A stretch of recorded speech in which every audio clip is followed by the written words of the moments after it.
മഴക്കാലത്ത് തണുപ്പത്ത് കട്ടിയുള്ള വസ്ത്രങ്ങൾ ധരിച്ചിരിക്കൽ ഭയങ്കര സുഖമുള്ള പരിപാടിയാണ്. പക്ഷേ അതേ മഴ കാരണം ഈ വസ്ത്രങ്ങൾ കഴുകി ഉണക്കിയെടുക്കുക എന്ന് പറഞ്ഞാൽ ഭയങ്കര ബുദ്ധിമുട്ടാണ്.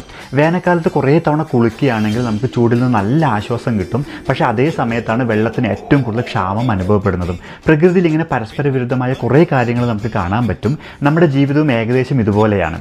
നമ്മൾ കുഞ്ഞായിരിക്കുമ്പോൾ നമുക്ക് ഇഷ്ടം പോലെ സമയവും എനർജി ഉണ്ടാവും, പക്ഷേ ലൈഫ് എൻജോയ് ചെയ്യാൻ പൈസ ഉണ്ടാവില്ല. എന്നാൽ നമ്മളൊരു ജോലിക്ക് കയറി കഴിയുമ്പോൾ നമുക്ക് പൈസയും എനർജി ഉണ്ടാവും, പക്ഷേ സമയം ഉണ്ടാവില്ല. ഇനി നമുക്ക് പ്രായമായി കഴിയുമ്പോഴോ നമുക്ക് സമയവും പൈസയും ഉണ്ടാവും, പക്ഷേ എനർജി ഉണ്ടാവില്ല. ഈ പറഞ്ഞ 3 കാര്യങ്ങൾ നമുക്ക് എല്ലായ്പ്പോഴും ഒരുമിച്ച് കിട്ടുന്ന നിർബന്ധമേ ഇല്ല. അവിടെ നമുക്ക് ചെയ്യാൻ പറ്റുന്ന ഒരേ ഒരു കാര്യം ഇതിൻ്റെ ഒരു ബാലൻസിങ് ആണ്. എങ്ങനെയാണോ ഒരു സാമ്പാർ അതിൻ്റെ എല്ലാ ഇൻഗ്രീഡിയൻസും ശരിയായ അളവിൽ ചേരുമ്പോൾ മികച്ചതാവുന്നത്, അതുപോലെ ഒരു അളവ് നമ്മുടെ ജീവിതത്തിൻ്റെ ആവശ്യങ്ങൾക്ക് നമ്മൾ ഫിക്സ് ചെയ്യുക എന്നുള്ളതാണ് നമുക്ക് ചെയ്യാൻ കഴിയുന്ന ഒരേ ഒരു കാര്യം. പണവും അത് തരുന്ന ആഡംബരങ്ങൾക്കും പുറമെ നമ്മൾ ആവശ്യത്തിലധികം ഓടിയാൽ നമുക്ക് നമ്മുടെ ആരോഗ്യവും മനസ്സമാധാനവും നഷ്ടപ്പെടും. നേരെ തിരിച്ചും അതുപോലെ സംഭവിക്കാം. അപ്പോൾ നമ്മൾ ഫിക്സ് ചെയ്യുന്ന ഒരു അളവിന് പുറത്തേക്ക് ആവശ്യപ്പെടുന്ന എല്ലാ കാര്യങ്ങളോടും നമുക്ക് നോ പറയാൻ കഴിഞ്ഞാൽ നമ്മളൊരു ബാലൻസ് സ്റ്റേജിലെത്തും. ആ ബാലൻസ് കിട്ടുന്ന മൊമെൻറ്റ് മുതലാണ് നമ്മൾ ജീവിച്ച് തുടങ്ങുന്നത്.